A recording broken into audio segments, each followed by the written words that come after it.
Hello everyone, and welcome back to our B2 English lesson. I'm Emma, and as always, I'm here with my wonderful co-teacher, Jake. How are you today, Jake? I'm great, Emma. Hello to all our learners. Today's lesson is going to be a fun one, but I have to admit, it's a little bit tricky. We're going to talk about something that makes English sound very dramatic and very formal. That's right. Today's topic is fronting and inversion for emphasis. Now, those words might sound complicated, but don't worry. By the end of this lesson, you'll understand exactly what they mean and how to use them. And we'll be using 5 key expressions today. Not until, only when, hardly, no sooner, and barely. These are the words that trigger this special grammar pattern.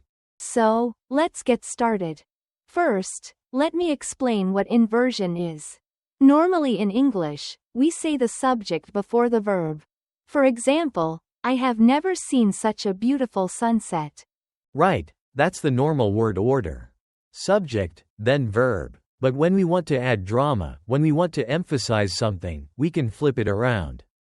We can say, never have I seen such a beautiful sunset. Hear the difference?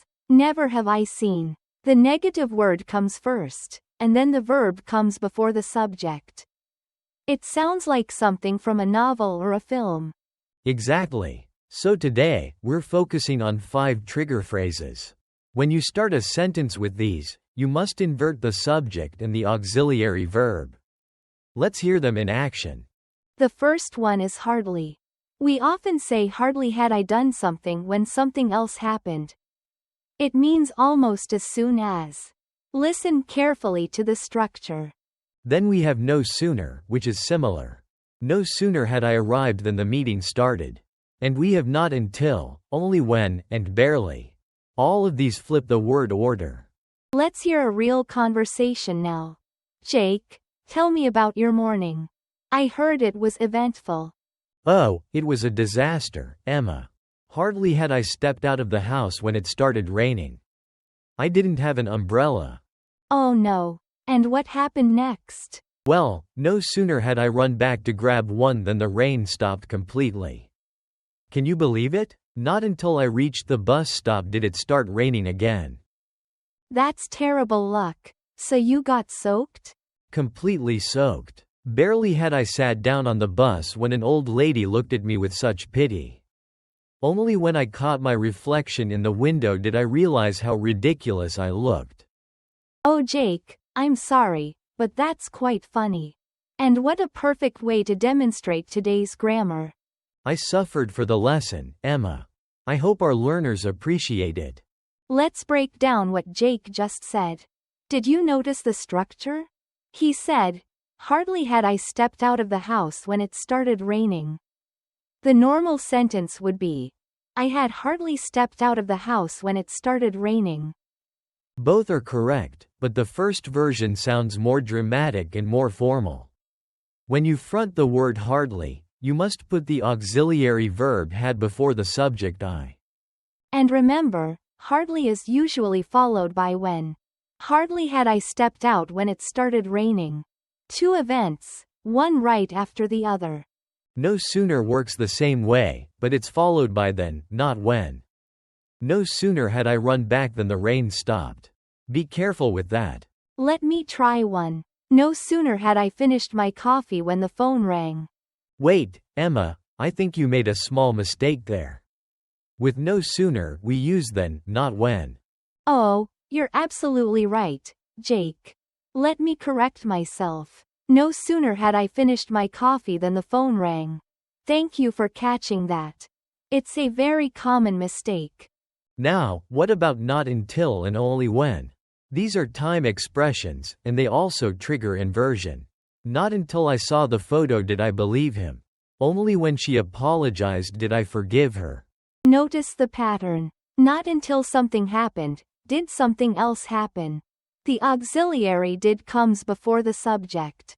Same with only when. And finally, barely. Barely had we sat down when the waiter brought the bill. It's almost identical to hardly. Excellent. Now let's hear another conversation using all of these. Jake, I heard you went to a wedding last weekend.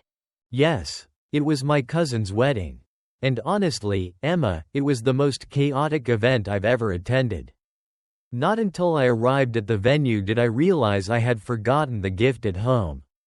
Oh no, that's awful. What did you do? I had to drive all the way back.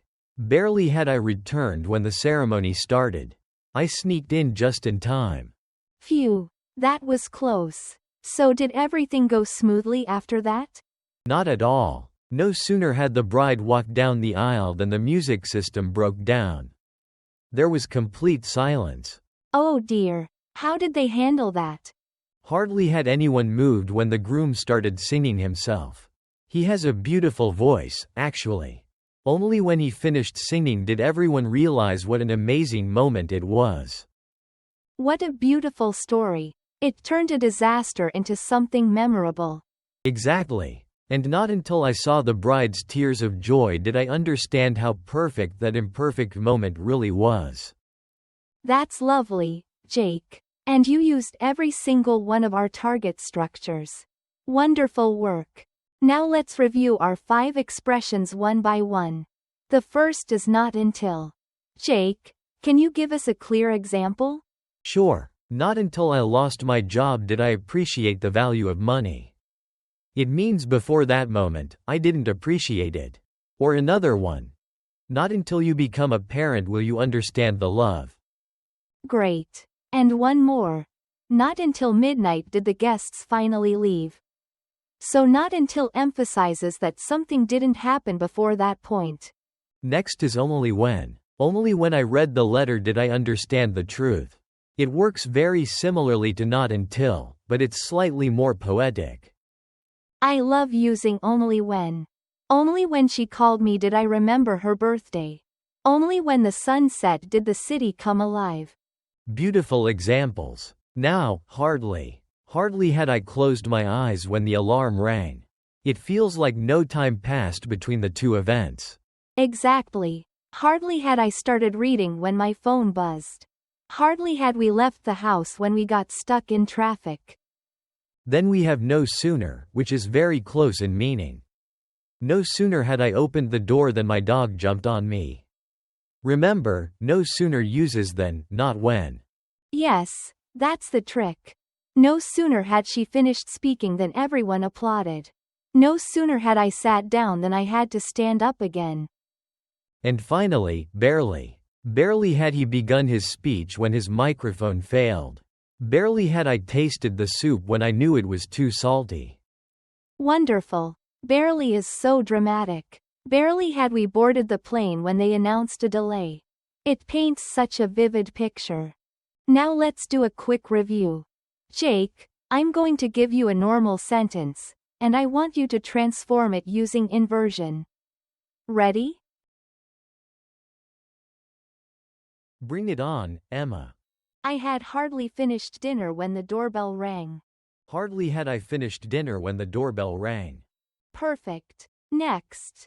I didn't realize the truth until I read her diary. Not until I read her diary did I realize the truth. The auxiliary did comes before the subject I.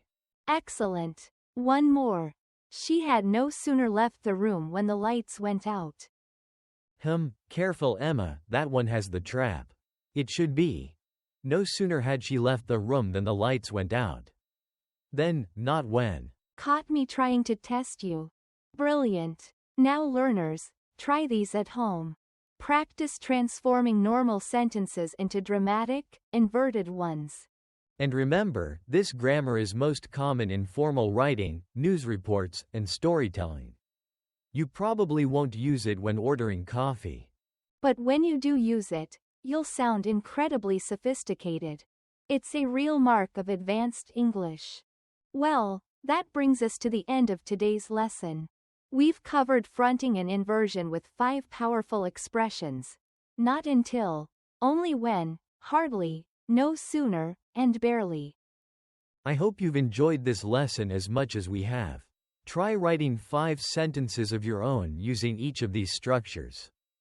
Practice makes perfect. In our next lesson, B205, we'll be looking at cleft sentences with what in it. For example, what I really want is a holiday. Or, it was Jake who taught me that. Another great way to add emphasis to your speech and writing. So make sure to join us for that one. Until then, keep practicing, keep listening, and keep being curious. Goodbye, everyone. See you next time. Bye.